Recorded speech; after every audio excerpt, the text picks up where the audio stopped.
Bigarren bideo laburpen honetan hasiko gara prestazioiekin. Prestazioiekin beti egongo da, depende zenbat kotizatu duzun. Depende ze kotizazio mota duzun, horren arabera izango da zure prestazioa edo dagokizun prestazioa. Badaude zera horiek lanean egon bazara eta kotizatu baduzu, horiek izango dira kotizaziopeko prestazioak. Baina kotizatu ez baduzu edo baldintza betetzen ez badituzu, orduan hau izango da beste mota batekoa. Prestazio ez kontributiboak. Baditugu zera horiek araubide orokorra. Kasu honetan badaude bi modalitate. Araubide orokorran lanean baldin bazaude, orduan gaude orain hitz egiten kontribuzio prestazio ekarpenekoa. Kontribuzio egin baduzu, hau da, lanean egon bazara eta zu kotizatu egin baduzu. Orokorra, kasu honetan artista, kirolaria, funtzionariak, besteren konturako egiten duen lana, eta berezia autonoma bazara, nekazaritza sektorean, itsasoan, kasu horretan beste modalitate badute.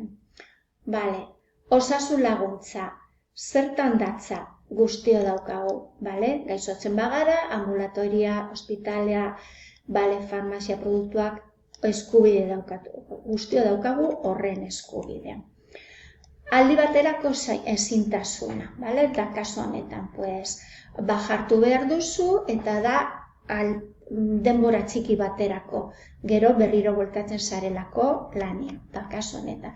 Baina gero badago iraunkorra, denbora gehiago baldin badago, behar baduzu, badago txikiena denborari begira eta larrienaz dena, baldintasun partziala eta hortik gora izango dira grabena, kasu honetan baldintasun handia da zera horiek kasurik larriena.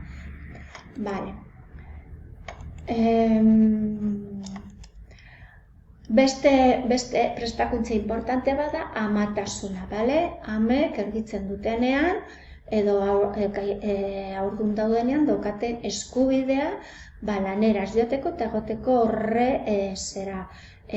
kobratzen. Baldintza joan daitezke aldatzen eta momentuz dira 6 aste eta lehenengo 6 aste ziodozi erditu bezain pronto hartuko ditu. Eta aitasuna berdin, baina kontuz, bietan ez da bakarrik hori ama edo aita biologiko izateagatik, baizik eta izan daitezke, adoptatu onartu duzulako edo zure babesean daudelako umeak, baldintza betetzen badituzu, perfecto. Aitatasunean, Espainia da zera horiek eskubide hori Europa eta munduari begira aurreratuan duen herrialdean. Langabezia da beste prestazio importante bat, eta komentatu duguna, betetzen badituzu baldintza lanean egon zarelako, joango gara kobratzen horren arabera, baina betetzen ez badituzu laguntzak eta demostratzen baduzu, dituzula ume txikiak edo baldintza bereziak, baldintza horren barruan, baldin bazaude mota hori hartuko duzu, baina kasu honetan kobratuko duzu gutxiago, kotizatu baduzu baina. Erretiroa izango da seguridade sozialak ematen duen beste prestazio importantea. Berriro bi modalitate, kotizatu baduzu eta kotizatu ez baduzu.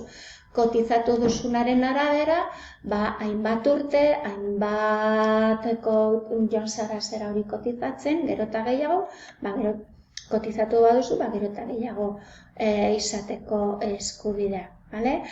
Baldintza badoaz aldatzen eta gero eta urte gehiago eskatzen digute erretiroa jasotzeko. Eta kotizatu ez baduzu asko edo orduan kasu honetan beste modalitate bat dago. Eta beste modalitate batzu, beste prestazio mota batzu dira amamak lanean egon ez badira, bere gizonak hiltzean badaukate diru laguntza txiki bat horiek. Ez da nahikoa, baina hor egon badago, umeak hori gurasoak hiltzen bazaizkie, badago beste diru laguntza bat. Eta honekin ematen dugu bukatutzat bigarren